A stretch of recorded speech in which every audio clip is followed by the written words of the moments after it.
Sam. Welcome to Rising. I see my producers are trying to sneak some Gen Z slang into the teleprompter, which is low-key sus. Robby, you're too good at it. Well, it's nice to see you again, Briahna. You had an interesting conversation I saw with Russell Brand the other night. I did. It was a pleasure to join him yesterday on his show. We talked about the Trump indictment and potential arrest and other broad issues relating to kind of the different factions that are emerging on the right populism, what's left of left populism these days. It was a good time. It was a good talk. Exciting stuff. Very cool. Well, let's get into our show. What are we talking about today? Well, Robby, Finland will join NATO today, becoming the 31st member state to join the Western Alliance and ending 70 years of neutrality for the country. The move is set to become official during a ceremony at NATO headquarters in Brussels later today. Finland's admission into NATO means the alliance now doubled its border with Russia, which Finland shares about 900 miles of border with. Well, NATO head Jens Stoltenberg spoke on the news yesterday. Let's watch that. This is a historic week. Tomorrow we will welcome Finland as the 31st member of NATO, making Finland safer and our alliance stronger. We will raise the Finnish flag for the first time here at the NATO headquarters. It will be a good day for Finland's security, for Nordic security, and for NATO as a whole. In a statement released this morning, President Biden said of this expansion, quote, "Together, strengthened by our newest ally, Finland, we will continue to preserve transatlantic security, defend every inch of NATO territory, and meet any and all challenges we face." Biden also noted that he looks forward to welcoming Sweden into the alliance. Remember, that expansion is currently opposed by NATO member state Turkey.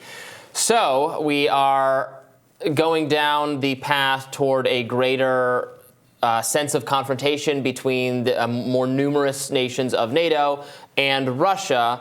Now, look, I understand, obviously, why Finland would maybe change its mind from a neutrality position to we'd like to be part of NATO. You have to lay, even as we continue to criticize the U.S. and a lot of NATO's goals, you have to lay some blame Russia's goals backfiring if it wanted to have countries not join NATO. That has backfired because the invasion has made them want to join NATO more. However, it does bring us toward a position of ostensibly having to defend more territory, and it's so rich to hear Biden and others say, yeah, this makes us stronger. Well, what is Finland bringing to this military alliance? Right. What they're bringing is an obligation to defend them. The U.S. is on the hook we are by far the greatest spender of money in order to defend, in order to provide weapons, provide resources. Our European peer countries are not pulling their weight in this confrontation with Russia, even though it's their borders. So, thank you, but you're welcome for the obligation to potentially put more resources into defending your country. Right. Keep in mind that despite our involvement, huge amounts of aid to Ukraine. Ukraine was not a NATO country, which did not oblige us to get directly into a military confrontation with another nuclear power. It would be very different now if something were to happen in Finland. Now, from a more neutral perspective, I think the argument that would be made from Russia's side of things is that the reason that there was an invasion into Ukraine was not just because it's not that Finland, there's no reason for us to want to go and invade Finland. What had happened in Ukraine was that there was a coup, an interference with the election and undermined the self-determination of the people of Ukraine by the United States. And as a consequence, there was the annexation of Crimea, as a civil war that was ongoing, threat to the Russian-speaking populations in Ukraine. There were all of these factors that led to Russian involvement in a way that I don't want to say made sense, but there was a trajectory that it doesn't exist at all in Finland. So to claim that there is this higher risk profile that requires you to join NATO because of this causal relationship between Russia and Ukraine that just doesn't exist with Russia and Finland, I think is a little bit rich and pretextual. What it starts to feel like is that the relationship between America and so many European countries and so many of its allies is more like a kind of a mob boss defending, getting payouts to defend restaurants in a community or businesses in a community.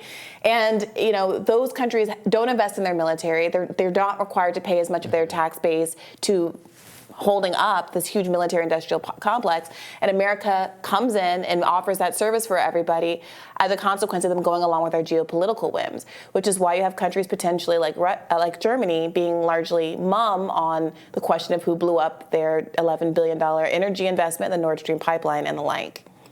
Right. I think that's a good metaphor, except are we even getting as much as like the mob boss gets when he, the protection racket, and you do favors for him and you give him preferential treatment and you pay him actually? Like, we're on the hook for defending not just our own country, but all these other countries that are not, don't have to substantially invest in their own military capacity and don't have to make contributions to the Ukraine effort the way we're doing it, even though it's on their borders and primarily concerns their safety. Yeah. And I'm not sure this is an arrangement that maybe blob type national security advisors in the U.S. who think that the goal is to get everybody on the U.S.'s side so we can do whatever we want. Maybe it makes sense to them. I'm not sure it makes sense from like a pure economic, from a balance sheet perspective, because our spending here is enormous. It's gigantic at a time where we have so many domestic issues. The irony is that it would make sense if there's no actual threat to Finland from Russia. Yes. Right? Which also means that it doesn't make sense for them to join NATO. It cuts both ways. It's worth noting that Russia warned it would be forced to take, quote, retaliatory measures to address what it called security threats created by Finland's membership. This is from the AP. It also warned it would bolster forces near Finland if NATO sends any additional troops or equipment to what is its 31st member country. So there we have it, a potential escalation at the border if NATO decides to start to send troops along there. We'll see, I guess, in the coming days and weeks if that actually Hopefully that doesn't happen. And again, it speaks to the foolishness with leaving Ukraine in this limbo status. Either just admitting Ukraine to NATO, or having said Ukraine is absolutely not going to be admitted to NATO. Either of those would have been smarter moves from the standpoint of NATO and the U.S. We should have removed that ambiguity so that either they are part of NATO, so they're not going to get invaded by Russia, or Russia doesn't feel threatened of the eventual addition to NATO. One of those courses of actions would have made much more sense than the middle ground, where we're kind of like mad about it and we're sort of defending and helping them, but Russia felt like it could invade. Yeah, and also it's really dumb. Probably staying out of other independent democratic countries' election processes. Yeah, that would be nice in general. So we'll see where this goes. Obviously, the Russian war does not show any signs of slowing at the moment. I'm waiting to see if we're going to hit a point where the Ukrainian forces are just exhausted in terms of what they're even able to offer in terms of defense. We can keep supplying them with weapons, but at some point there are not going to be able-bodied people to carry those weapons, to fight with them.